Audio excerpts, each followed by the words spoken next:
ብዙ ጊዜ ስንናደድ የምንወስናቸው ውሳኔዎች ትክክል አይሆኑም። ውሎ አድሮም ይጸጽቱናል። መናደድ ያለ ነገር ነው። ነገር ግን በትክክለኛው ጊዜ፣ በትክክለኛው ምክንያትና በትክክለኛው መጠን መናደድ መቻል ግን ትልቅ ችሎታ ነው። ብዙዎቻችን በማይሆኑ ምክንያቶች ቶሎ ቱግ እንላለን። በዚህም ከምናከብራቸው ሰዎች ጋር ያለንን ግንኙነት ሳይቀር እናበላሸዋለን። ምናልባት እኮ ጓደኝነታችን ብዙ ዓመታት ላይ የተመሠረተ ነበር። ስሜታዊ ሆነን የምንወስናት አንድ ውሳኔ ሕይወታችንን አንድ ጊዜ ሊያበላሸው ይችላል። ምክንያቱ ደግሞ አእምሯችን እያመዛዘነ ሳይሆን የሚወስነው በጊዜው በነበረበት ስሜት ተይዞ በመሆኑ ነው። ብዙዎች ብዙ ሀብት ሊያፈሩ ይችላሉ፣ ብዙ ሰዎች ሊከቧቸው ይችላል። ነገር ግን ራሳቸውን የማይቆጣጠሩ አይነት ሰዎች ከሆኑ ከንቱ ነው።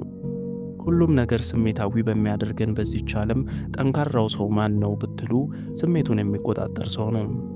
ደግሞ የሚያሳዝነው አንዳንድ ውሳኔዎችን ከወሰነን በኋላ መልሰን ማስተካከል የማንችል መሆኑ ነው።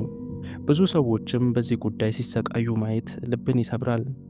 ዋናው ጥያቄ እኛስ በትክክለኛው ምክንያትና ጊዜ የሚገባውን ያህል ብቻ እንናደዳለን የሚለው ነው። ዛሬ ስሜታዊ በምንሆንበት ጊዜ ብናደርጋቸው ጠቃሚ ናቸው ያልነውን 3 ነጥቦች ይዘንላችሁ ቀርበናል። ከሁሉ በፊት ግን እንዲህ አይነት ዝግጅቶች እንዳያመልጦት ቻናላችንን ሰብስክራይብ ማድረግና የደወል ምልክቷን መጫናችሁን አትርሱም። አብራችሁን ቆዩ። አንደኛ፣ ጊዜ ስጠው። ጥናቶች ስሜታዊ በሆንበት ጊዜ ውሳኔዎችን ለመወሰን ከማሰብ ይልቅ ጉዳዩን ማሳደር ጥቅም እንዳለው ይገልጻሉ። አዎ፣ ለማንም አታስረዳ፣ አትከራከራቸው፣ ምንም ውሳኔም አትወስን። ብቻ ዝም በልና ለጉዳዩ ጊዜ ስጠው። ያን ጊዜ ከስሜታዊነትህ እየወጣ ትመጣለህ። ከ10 እስከ 30 ደቂቃ ነገሩን ይዞ መዋሉ ራሱ በስሜታዊነት ድንገት ከምንወስነው ውሳኔ ሊጠብቀን እንደሚችል ባለሙያዎች ይናገራሉ። ሁለተኛ፣ ቦታ መቀየር። ለምሳሌ አንድ ሰው አናድደን እንበል። ታዲያ እዛ ሰው ፊት ምንም ከመናገር ይልቅ ቶሎ ቦታውን ለቆ መሄድ በጣም ጥሩ ጥቅም አለው።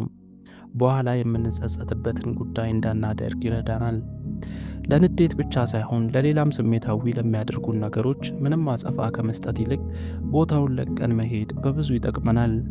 ቶሎ ወጥተን መራመዳችን በራሱ ስሜታችንን እንደሚያረጋጋው ጥናቶች ያሳያሉ። ሶስተኛው፣ ስሜታችንን በግልጽ መግለጽ ነው።